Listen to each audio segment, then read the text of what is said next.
Okay.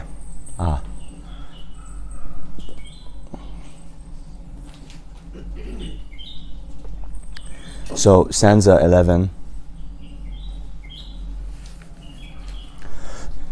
describes the other main method for generating the mind of bodhicitta. So it's called equalizing and exchanging self for others, or Tonglen in Tibetan. Capucine, do you do Tonglen here? You do? Yeah. Amazing.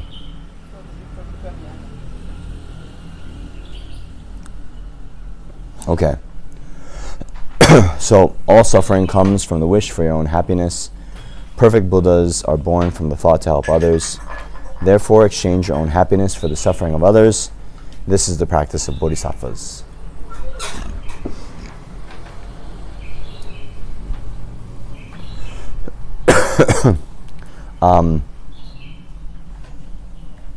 So just a bit of history.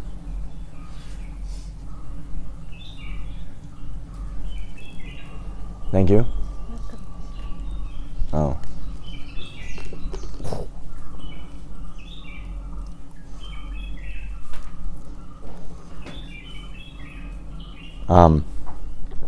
So Shantideva says,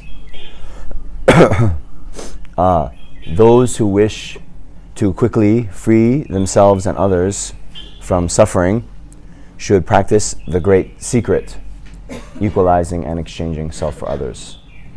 Okay. So, of the two ways to generate bodhicitta, this method of Tonglen was actually practiced in secret for centuries. So why? Well, as you'll see shortly, it's a bit mind-blowing, because we pray or we meditate that all of the suffering of all sentient beings ripens upon us. And we also meditate that all of our own happiness we give away to others. So it takes a very courageous mind to engage in this type of meditation.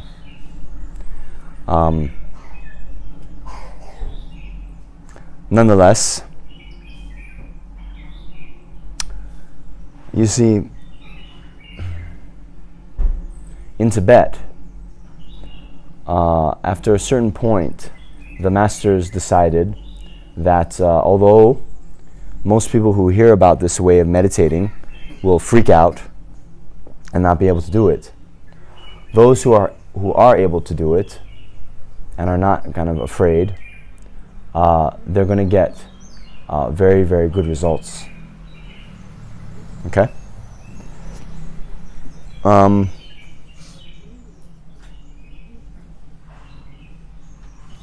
So I think we'll do this meditation in a couple minutes. What do you think? All right. But first, let me just explain the parts of it. Okay? Actually, I omitted a small yet important step in both of these ways of generating bodhicitta, and that is to generate the mind of so-called equanimity. Okay? Remember how I was saying that we divide living beings into the three categories of friend, enemy, stranger? Okay? So, as long as we have those very fixed categories, that's going to serve as an obstacle for us to cultivate compassion toward all living beings. Yeah? So, kind of step 0, before you get into the actual method of generating bodhicitta, is to generate the mind of equanimity. And here, equanimity means a kind of even-mindedness toward all living beings. Okay?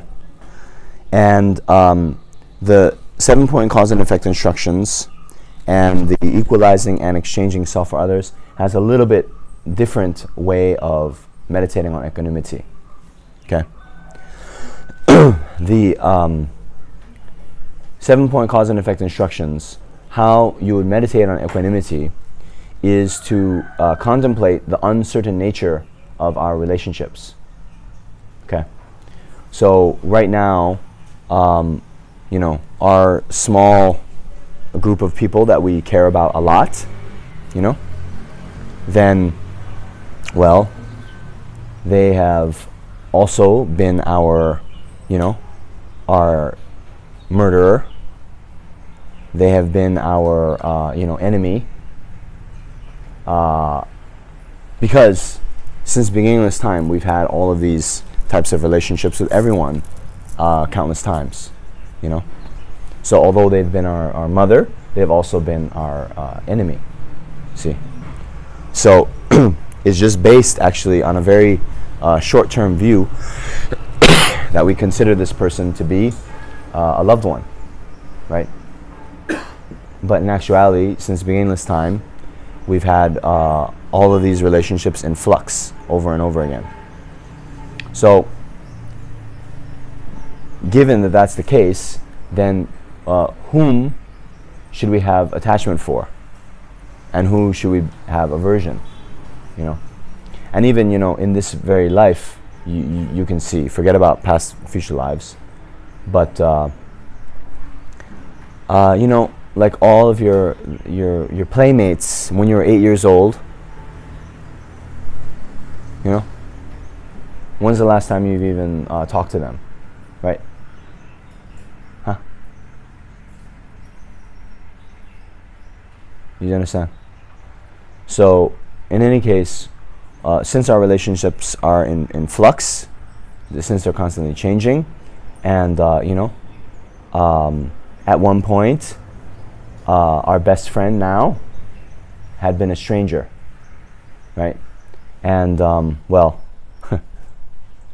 me, for example, all those the girlfriends, well, they're gone, right? Anyway, so you think about this for your own, these relationships constantly in flux. So therefore, to then have a very tight, definite category of this person is friend or loved one, is invalid when we take a longer term perspective. Okay.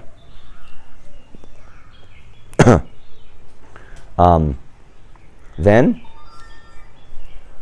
in the equalizing and exchanging self for others, the way to meditate on equanimity then is to contemplate how all sentient beings equally want happiness and equally want to avoid suffering.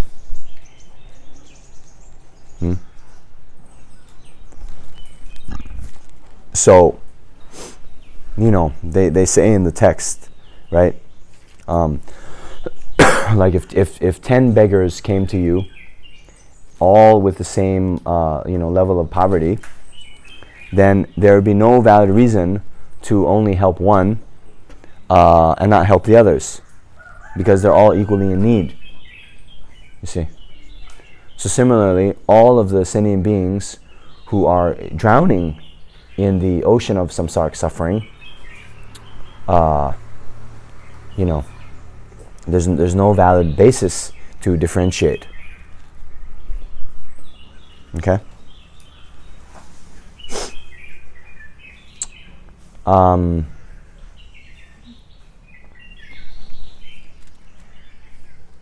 Okay. Let's continue a little bit, and then I'll address a doubt. Okay. So then, after you've meditated on equanimity and you have a kind of even-mindedness toward all living beings, then the way that this meditation is done is to, first recall the faults of the self-cherishing mind. See? So this is what this stanza describes. All suffering comes from the wish for your own happiness. Okay? So why? Why is that? Then, actually all of our experience is the ripening effect of actions that we've done in the past. And it's because we've had this self-cherishing mind that views ourselves to be more important than others that we engaged in negativities. Right? We mentioned this the other day. You know, when we any negative action we do in relation to others, you know, whether we steal from someone else, we consider, you know, our benefit, our own happiness, our own material well-being to be more important than the person we're stealing from, right? When we, you know, kill the mosquito, we consider our own, you know, freedom from that slight itchy sensation of being bit, you know, that's more important than the life of the mosquito. Yeah? And so we kill. Or, you know, I don't know, not you guys, of course, but it's the same thing with the animals that we eat, you know.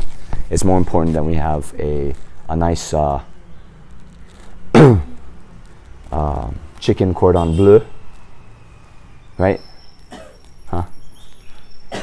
Some chicken dish, right? The delicious sensation of eating that is more important than the life of a chicken and a pig, actually, right? So then, thinking in these ways, we come to the realization that all suffering comes from this self-cherishing mind, the wish for our own happiness. Okay? So then, we then see this self-cherishing mind as the real enemy. We don't want suffering, you know. Therefore, we need to get rid of this mind of the self-cherishing. You know, the inflated sense of self-importance. So the next step, to consider the benefits of cherishing others. So, perfect Buddhas are born from the thought to help others.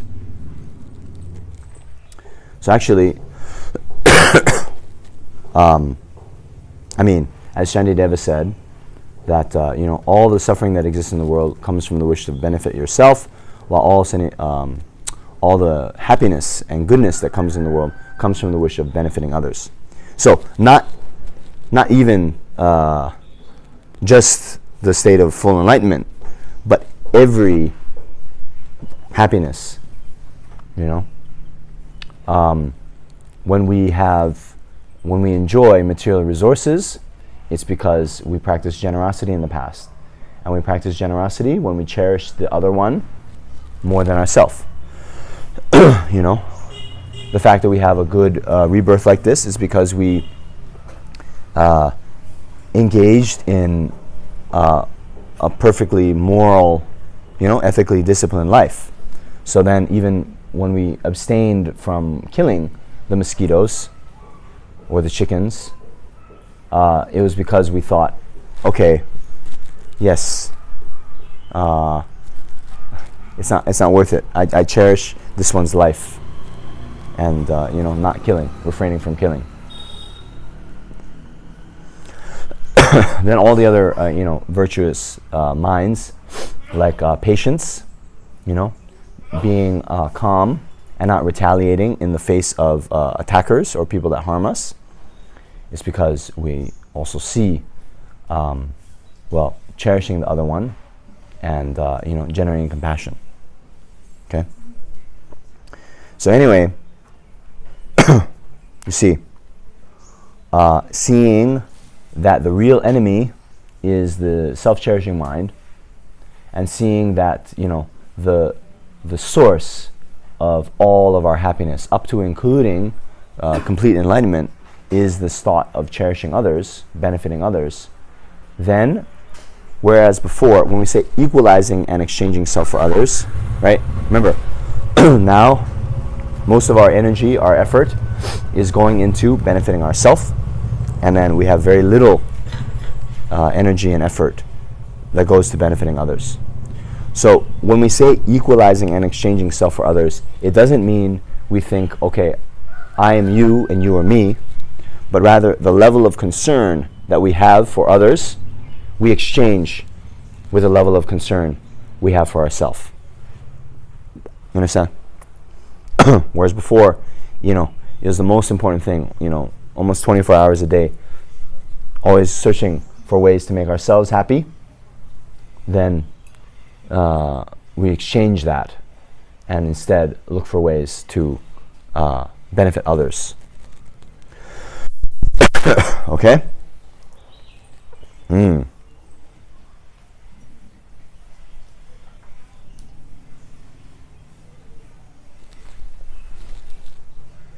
So,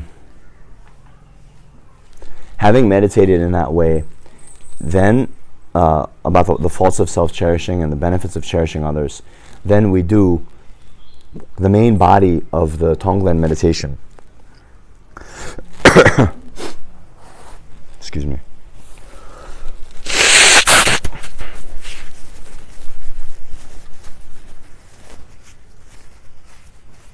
Which is,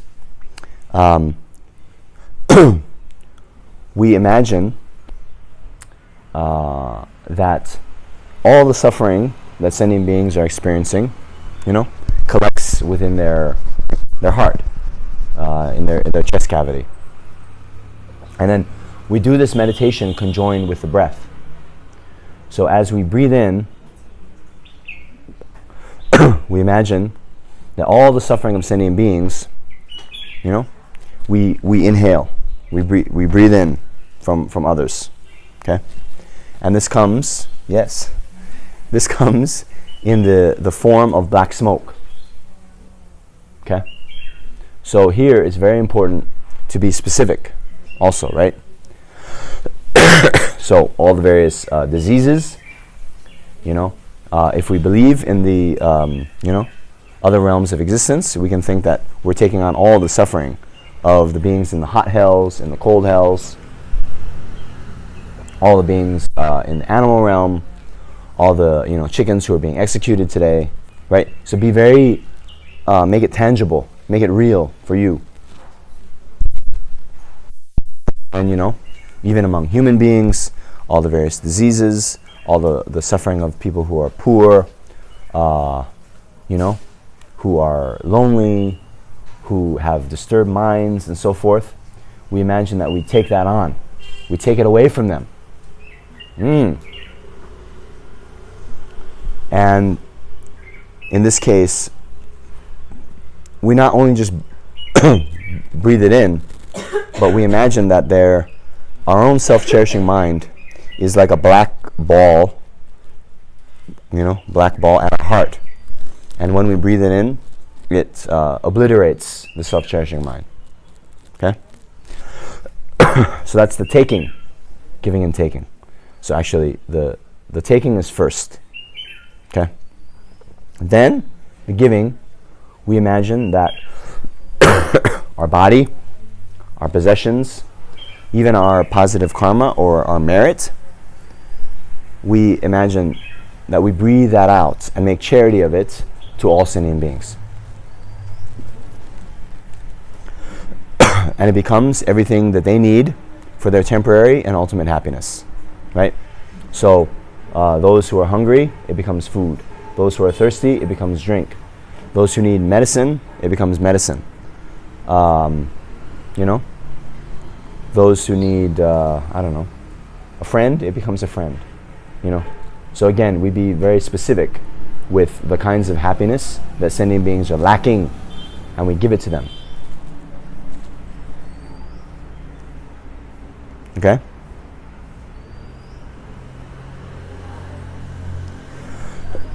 Then we do both simultaneously. So then on the in-breath, we do the taking, and on the out-breath, we do the giving. Then we alternate. First we did taking, then we did giving by itself, and then we conjoin both, giving and taking.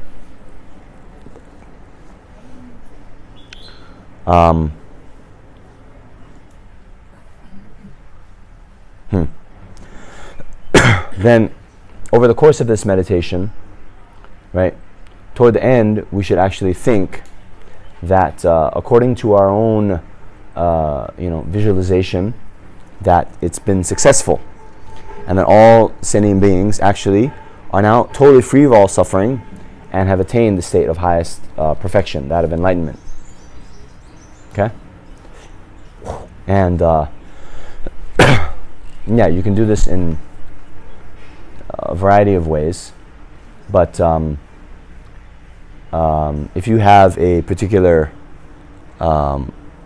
Buddha that you practice, like Avalokiteshvara, the Buddha of compassion, you can visualize that all living beings have become enlightened in the form of Avalokiteshvara. If you don't know who Avalokiteshvara is, then you can even just imagine the historical Buddha. Okay? So there's some flexibility. But the point is, at this point after the meditation, you visualize that, due to the force of your meditation, you've been successful, and all sentient beings are enlightened.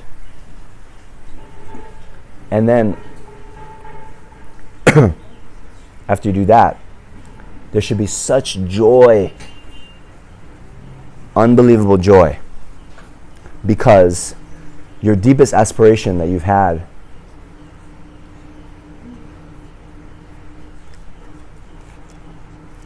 for so long, to liberate all sentient beings from suffering and take them to the state of enlightenment, has been accomplished. You see?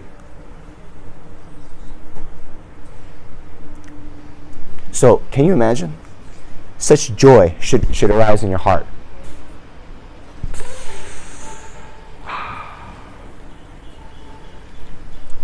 And so then you abide in that joy. You abide in that joy. Okay?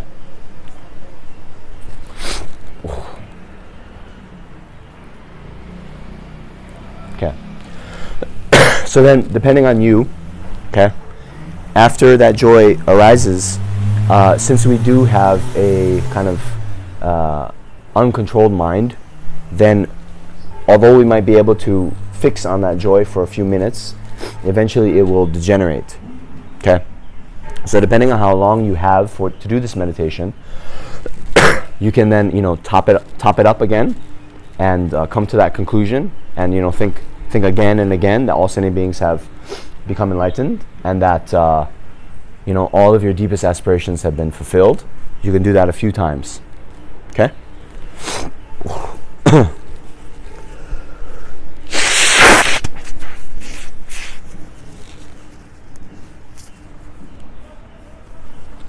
But then after that starts to wear off, then it's back to reality.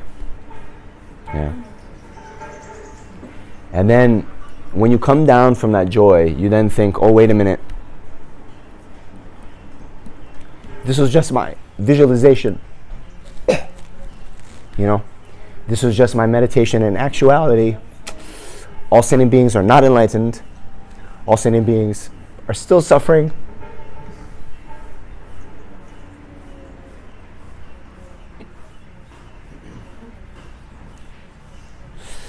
And then this pain should come, right?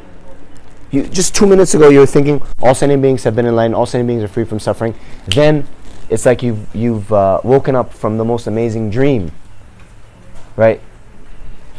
And back to reality, all sentient beings are not enlightened, all sentient beings are still suffering in samsara. Then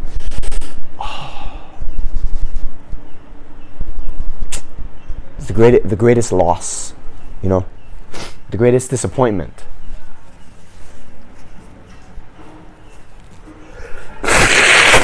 Sorry.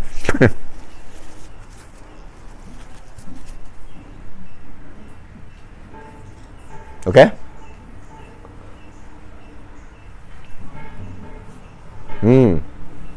So then, after you generate that sense of loss,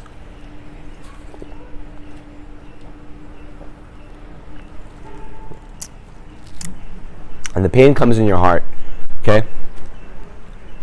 Then that too will wear off. Then you think, Okay, that was just my visualization. Yes, it's true. But if I am able to attain the state of complete enlightenment, then I will be able to do just like I visualized 5 minutes ago. I will be able to liberate sentient beings from suffering and lead them to the state of enlightenment. Okay, right? Nice. Now there's hope again, right? Then you think, therefore, I will attain enlightenment for the benefit of all sentient beings, so I can liberate them from the oceans of samsaric suffering and place them in the state of enlightenment. Okay?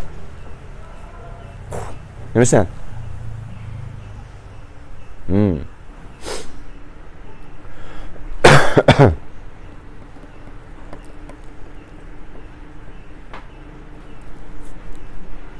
So do you guys understand why this is a secret? Why this was a secret? You know? Don't tell this to your parents when you say, what'd you do this weekend? Right?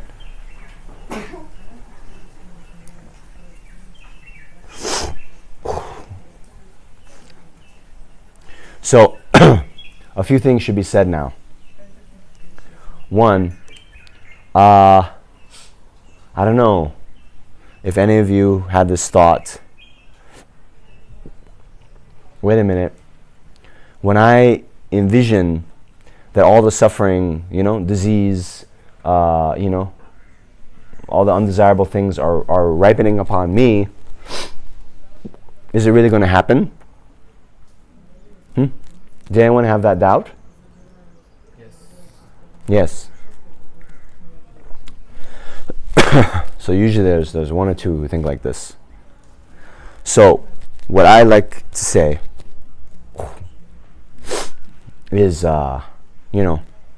let's say I answer yes, that you will, like you envision all the people who are suffering from cancer, that ripens upon me. Okay?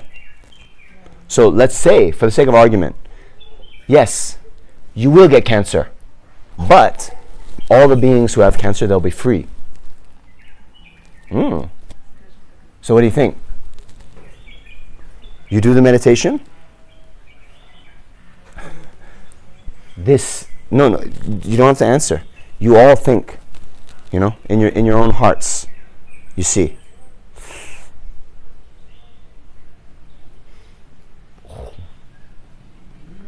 That little doubt, that actually is the self-cherishing mind. You understand? Because, how many thousands of people have cancer in the world? Forget about the oceans of samsaric suffering. Just one disease, cancer. How many tens of thousands have it? Right? Then I will take it on. Okay, I will really get cancer. Okay, let's do another kind of meditation, Namjong. Right? So that mind, even this is not even the oceans of samsaric suffering. This is just you taking on the cancer of, let's say, 1 million humans in the world, right? We can't even do that. But what we have to get to is not just the humans in this world, but all sentient beings, being able to, exchange our own happiness for others. So I think it's very instructional to see where we are. Because, you see, I know someone in the Bangalore center.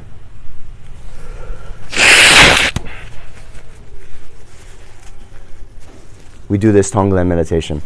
And they're like, oh, I love it. I love this. And they say, oh, it's so easy, like cancer, HIV, like this.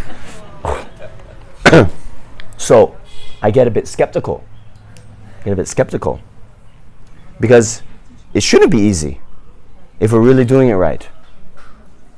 We should have this doubt. Wait a minute. Am I going to get cancer? Am I going to suffer? But then we identify, and then we push through that one. We push through. And again, right? It's this whole thing of, of course, whether in the world, one person having cancer or a million people having cancer, what's the better situation? One person, right?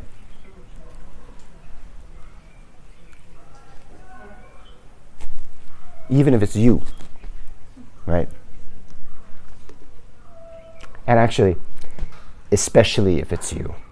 Especially if it's you. Because you see, well, I mean, we'll get into this later, but, now that you've met some of these teachings, even you experiencing cancer, that's not an obstacle to your path. In fact, you can use that, your own experience of suffering, to zoom you towards enlightenment.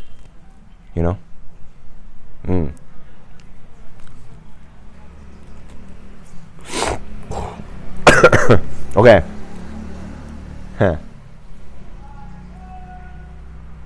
So now, some doubts that come up.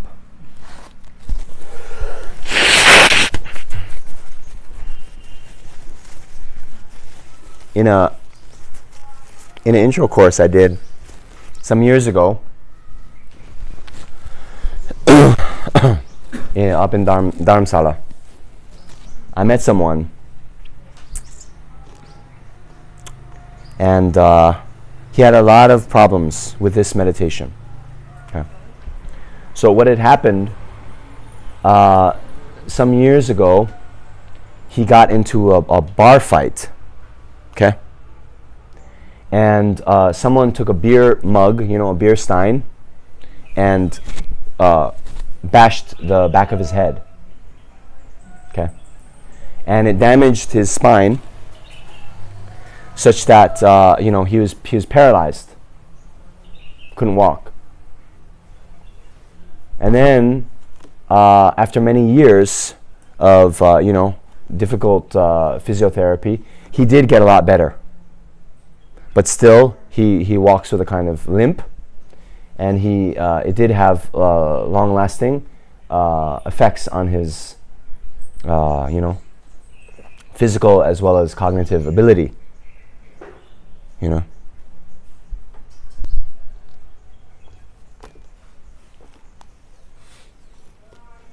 So maybe some of us also have had a person that's very much harmed us in the past. And so then to engage in this meditation can be quite difficult, right?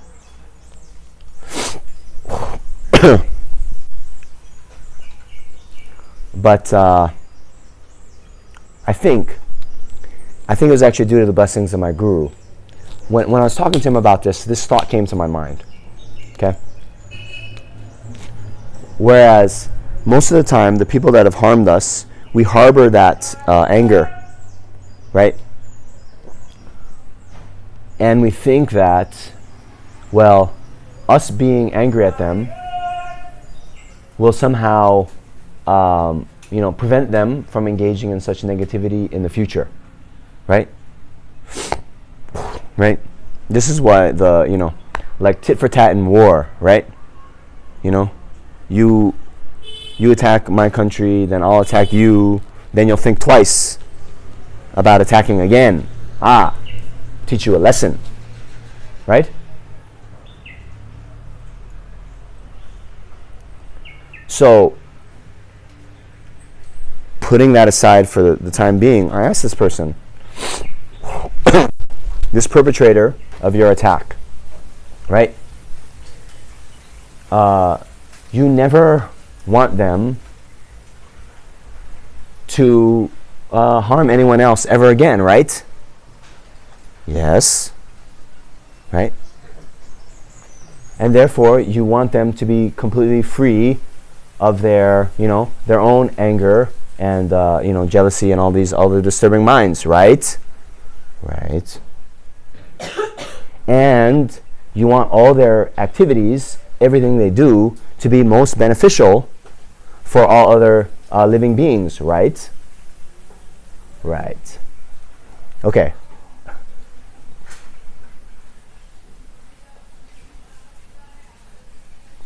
So who's that? You know? Who's that one? Who's that one who never harms anyone else, right? Who's completely freed from all, negative emotions, and is always doing the utmost in all their actions to benefit others? The Buddha. So then that actually, we prove our own point. This one who's harmed us, we actually, it's actually a good thought that we don't want them to harm anyone else again, right? That we want them to always benefit others in everything they do. But how can they do that if they're still, under the control of their own negative emotions and faults and all this, right?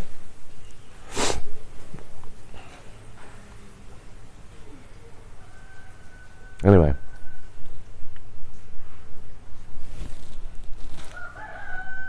that's what came to me. I think it's right. Yeah.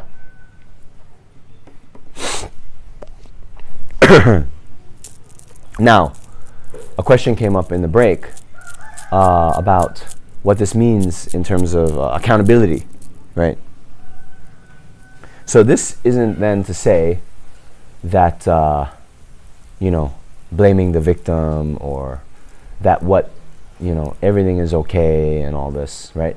We don't lose our standards of what is a good action and a bad action, right? But remember, we have to put the blame in the right place. That all negative actions are done from the afflictive emotions, anger, ignorance, greed, all these other attachment, jealousy, all that. And you see, these faults of the mind, they're not intrinsically part. Remember the teaching on Buddha nature. They're not intrinsically part of anyone's mind, right? And so through, it's not their nature to be angry, right? It's just due to some temporary kind of causes and conditions. Because they have, dealt with their mind in a certain way and haven't controlled their anger as of yet, they still get angry. But through, meeting the proper methods and applying them to their own minds, they can be free of anger. Right? And that's what we want, actually.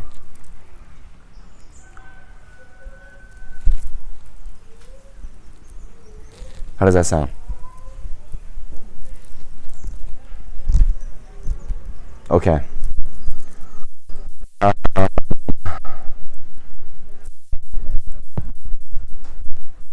Let's meditate. Meditation.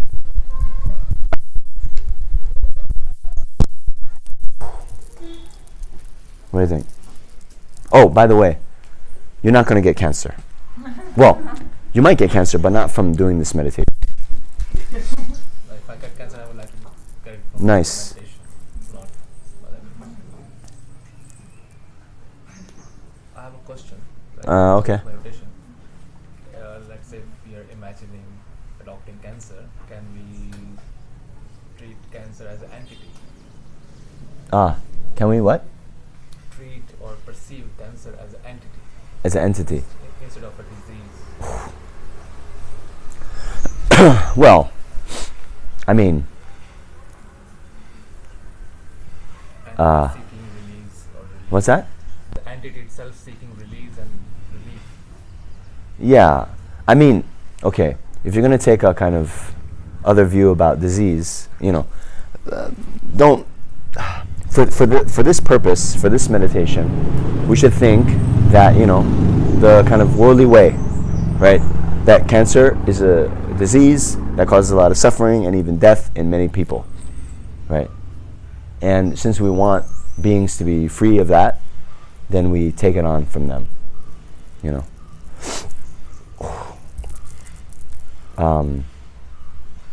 Yeah. I mean, whatever it is, you know. Whatever it is causing suffering in a lot of sentient beings, right? So we take that suffering, no matter what we label, you know, the cancer itself. Okay? Okay?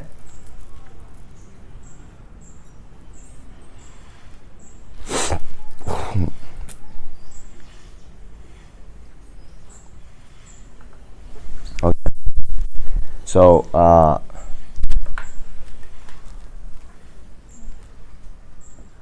huh? What's wrong? What's that? I have enough. Okay, so get into a comfortable meditation posture.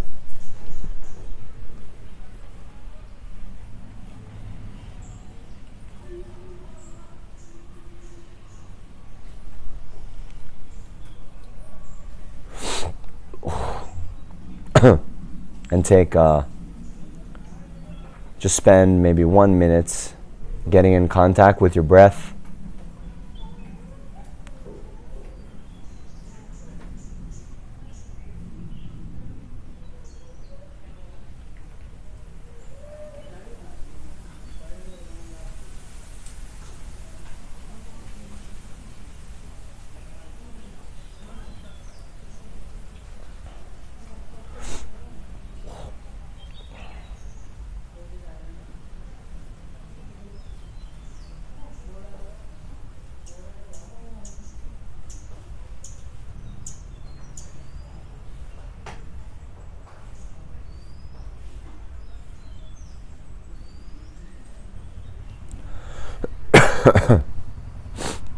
Okay, so now, again, to make this meditation very tangible, then we'll first start off with 3 people. So visualize in the space in front a friend or loved one,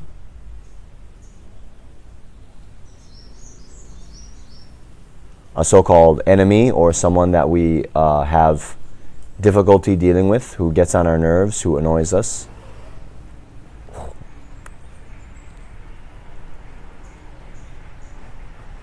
And then a stranger, someone who does not elicit particularly strong response either way.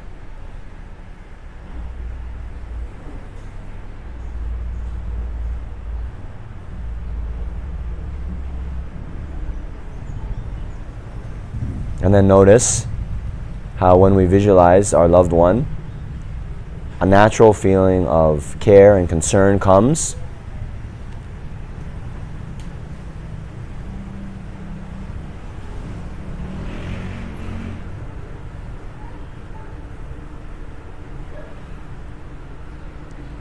When we think about the enemy or annoying person, our mind similarly recoils.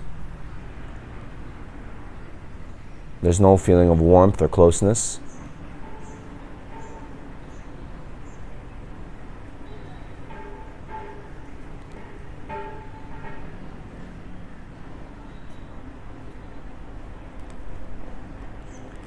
And the indifferent person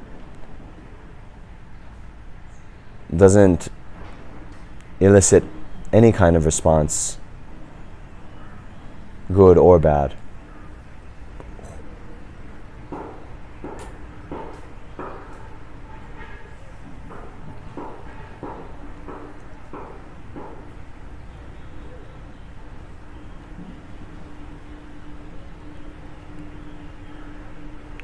So now first we consider how these relationships are completely in flux.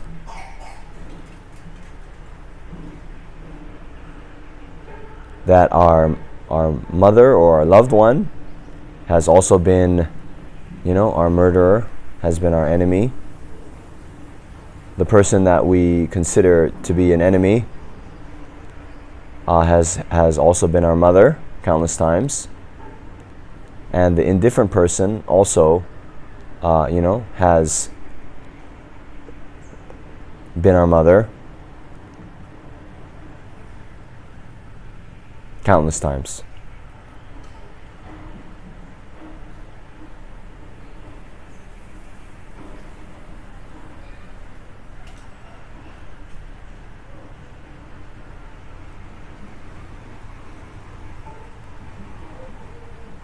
And then consider how all these three are equal in wanting happiness and wanting to avoid suffering.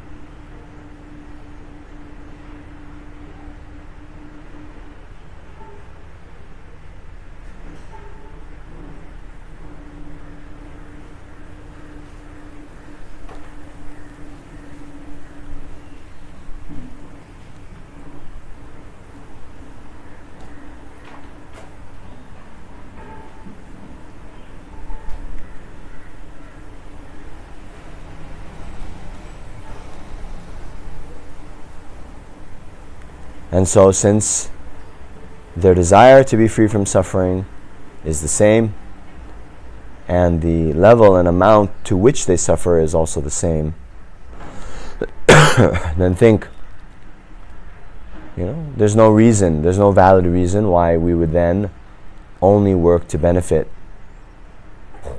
the one and not benefit the others.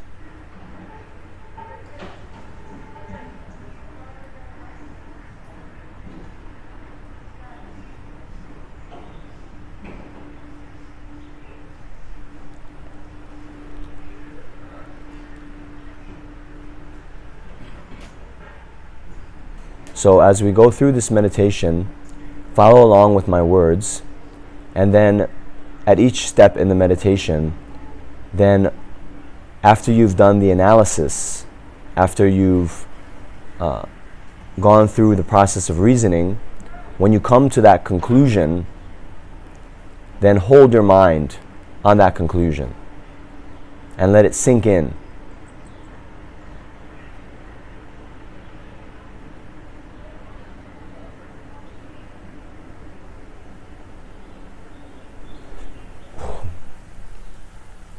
So next we consider how, the self-cherishing mind that we've been operating under the control of since beginningless time is the source and cause of all of our suffering.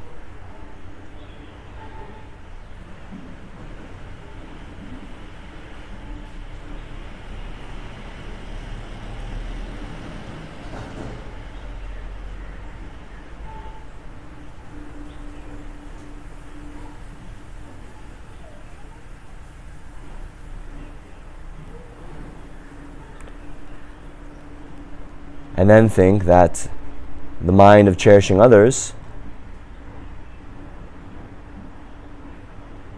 is the source of all happiness.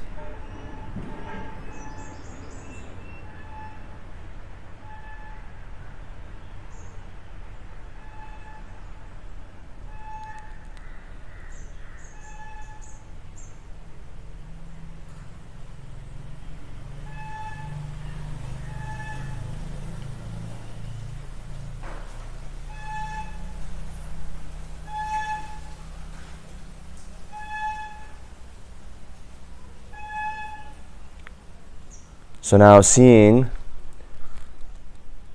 the faults of self-cherishing mind and the benefits of cherishing others, make the firm commitment that from now on I will not come under the influence of the self-cherishing mind even for 1 second. And rather, all my activities will only be dedicated to benefiting others in the best possible way.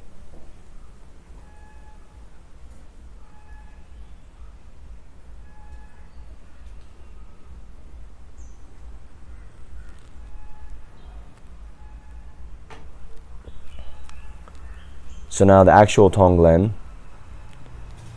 Just start with the 3 beings that you've visualized in the space in front. and think, since they are more important than me,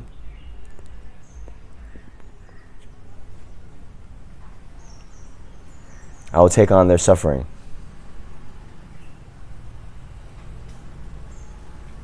So as you breathe in, visualize that all of their suffering, disease, unhappy minds, whatever suffering they're experiencing,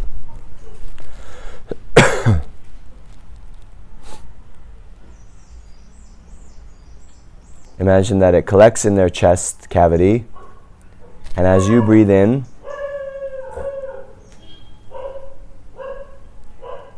you take it on.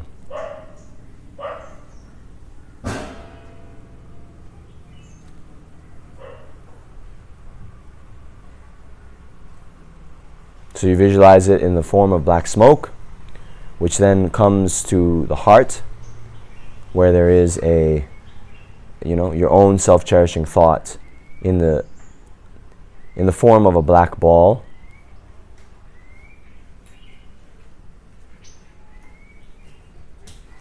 And so their suffering that you take on then obliterates your own self-cherishing mind.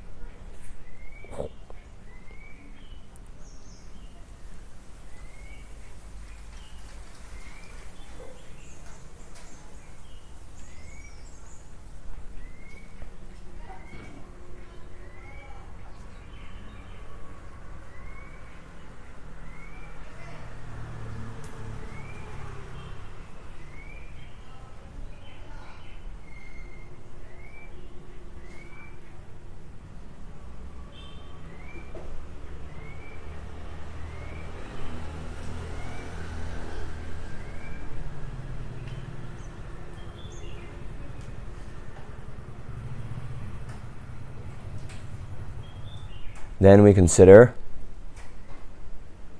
about how they're totally lacking in happiness.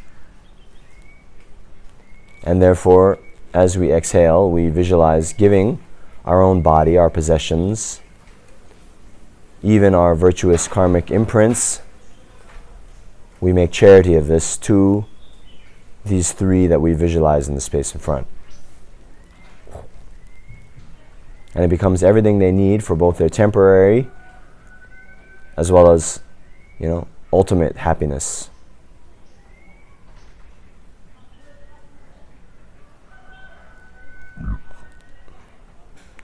And you visualize your body or your virtues in the form of white light.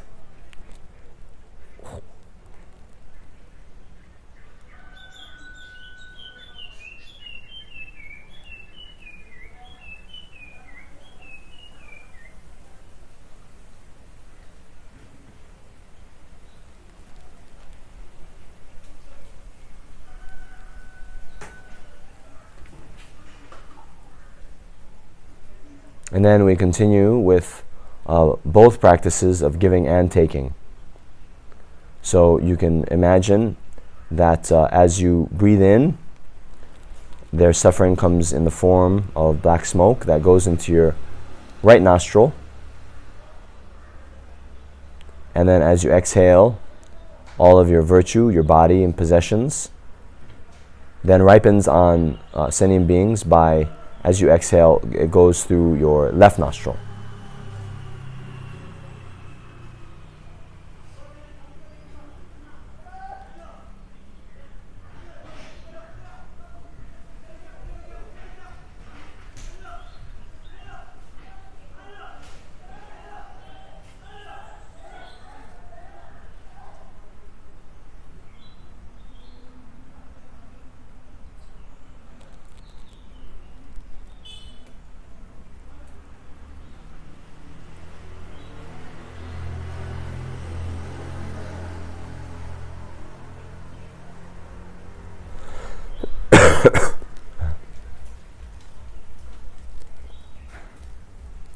So now we think that these three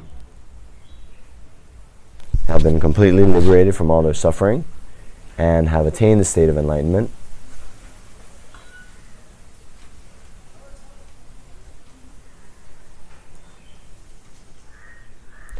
And then we continue on trying to increase the number of beings. So first we can think, we do the same thing with all of us here who've come to these teachings and meditations, so all of us in the room.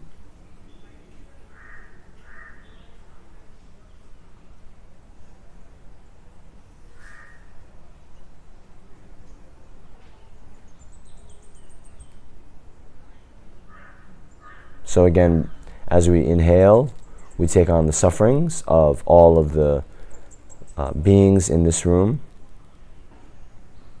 And as we exhale, we make charity of our body, our possessions, even our roots of virtue, to all the beings here in this room, giving them everything they need for both their temporary and ultimate happiness, the happiness of complete enlightenment.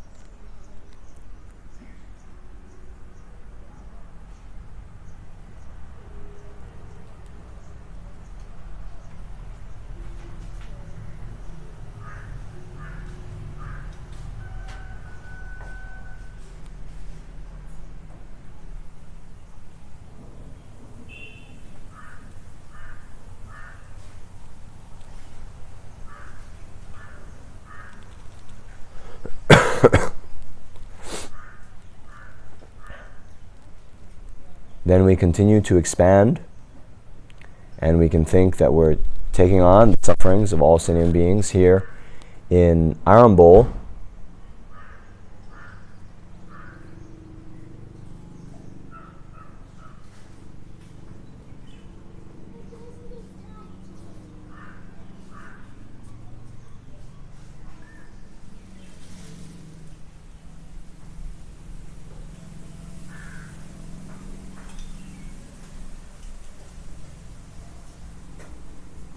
And we give our merits, our body, our possessions to all of them. And it becomes everything they need for all of their happiness, up to and including the happiness of complete enlightenment.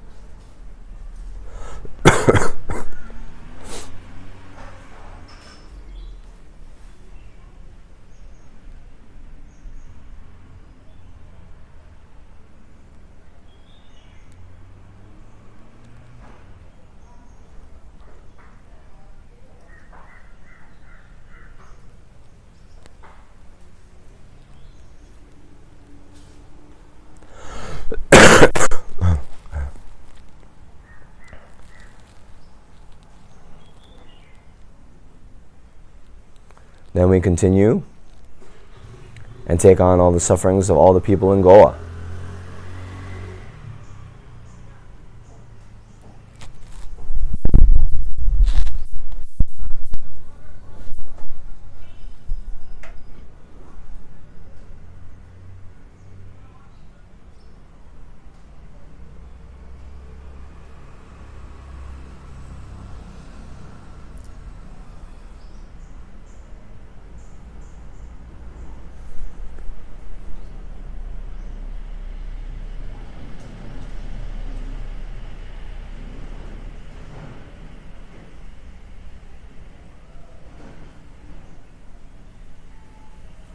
And then not only just the people, but all living beings in Goa, including all the dogs, the birds, the insects,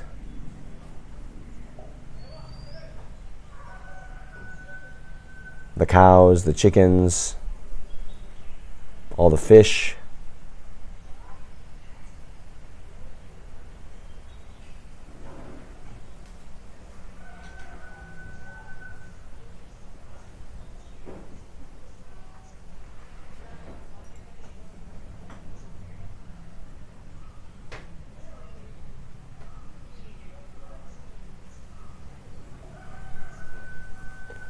Then we think that all those living beings have attained the state of enlightenment,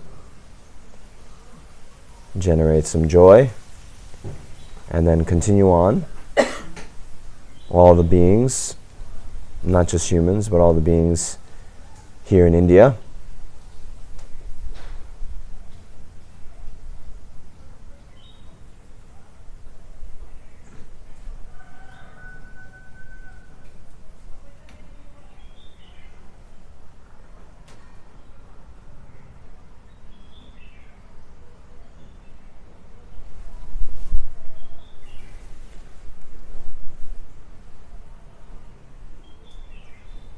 then all the beings in the rest of Asia,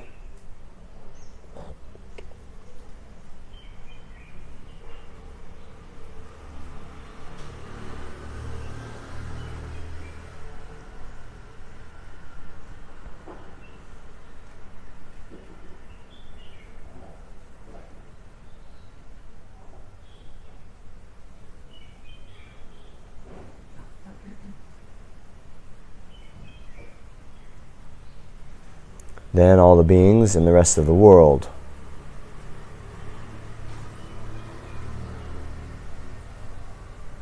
including all the humans, as well as all the animals, be they on land or all the animals in the sea.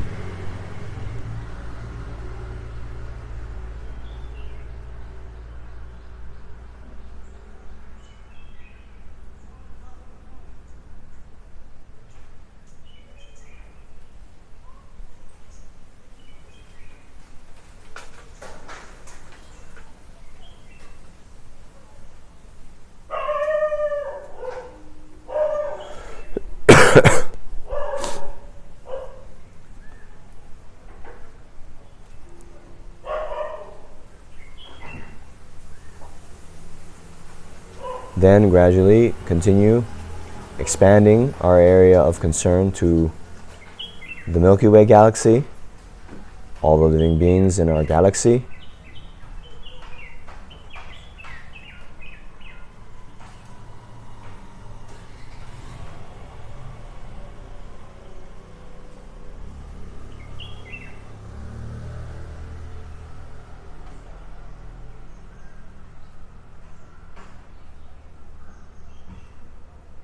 then our universe,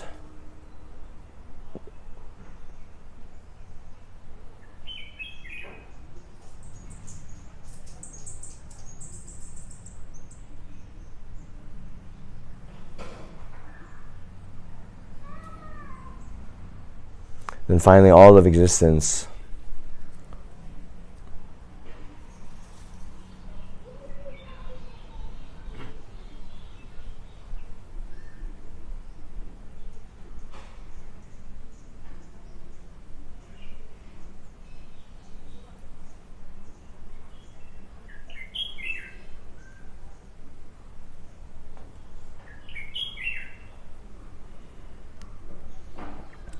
So now think that due to the power of our meditation, all living beings in all the universes, all of existence, are completely freed from all their suffering and have attained the state of the Buddha's enlightenment.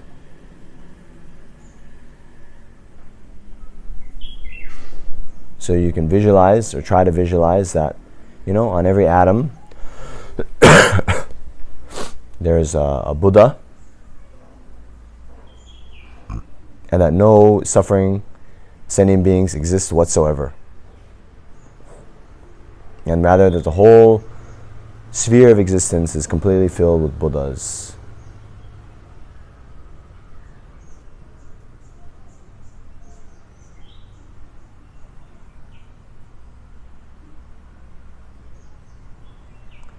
And rejoice.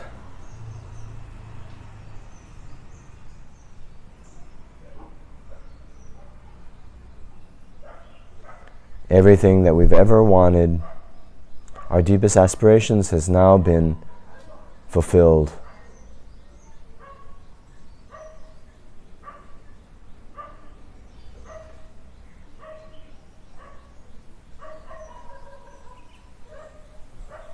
And abide one-pointedly in that joy.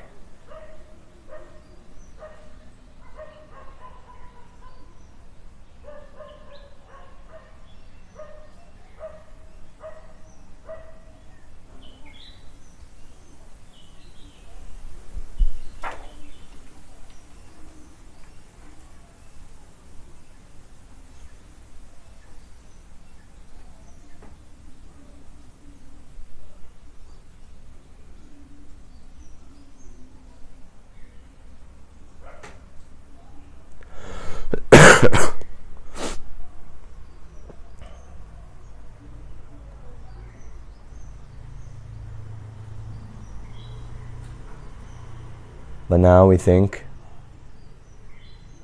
oh, in actuality, this was just my visualization.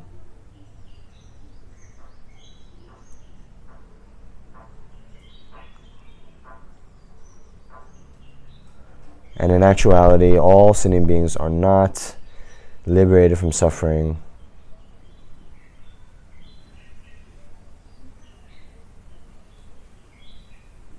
All sentient beings have not attained enlightenment.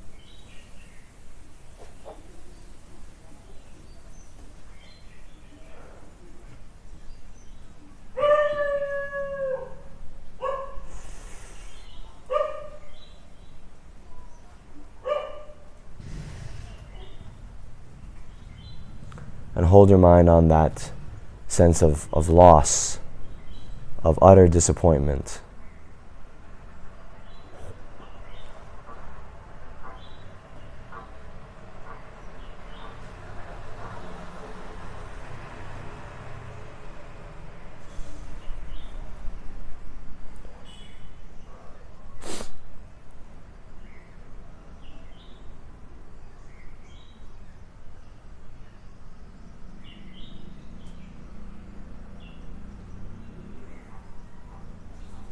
Then we think, well, if I were able to myself attain the state of complete enlightenment, I would be in the best position to actually do what I've just visualized, means liberating sentient beings from suffering and placing them in the state of enlightenment.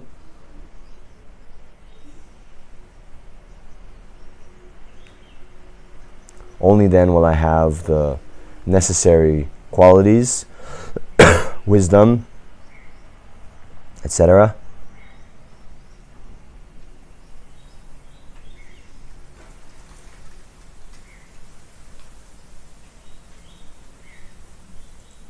And so then, place your mind in that commitment, that therefore, in order to free the limitless sentient beings from the oceans of samsaric suffering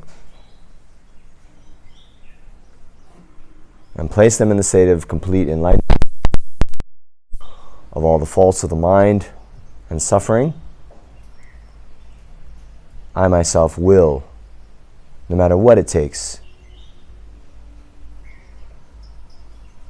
attain the state of my highest potential, that of complete enlightenment.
Okay? You can come out of the meditation, but don't come out of bodhicitta. Okay?